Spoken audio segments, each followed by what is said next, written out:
Good day to all employers. My name is Irene T. Custodio, single, and I have been an OFW since 2014. In my first employer, I am taking care of the woman which is 85 years old. I always cook for her, wash her clothes, and doing laundry. I finished my contract there, so I have 2 years experience in Kuwait. That was my first job in abroad. In my second employer, I have been in Qatar.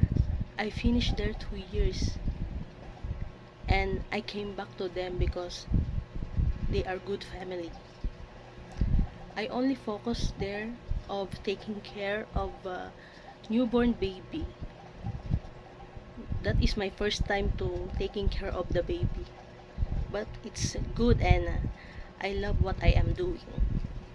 I finished there a total of 5 years. And recently, I came back to Kuwait again.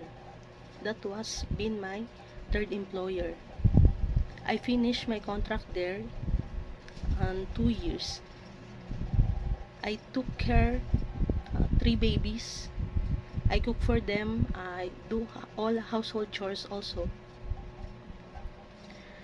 And if you will hire me, I will be happy to serve you. I hope that you will hire me because I am an honest person, trustworthy, dedicated, and I love doing my job. Thank you and God bless.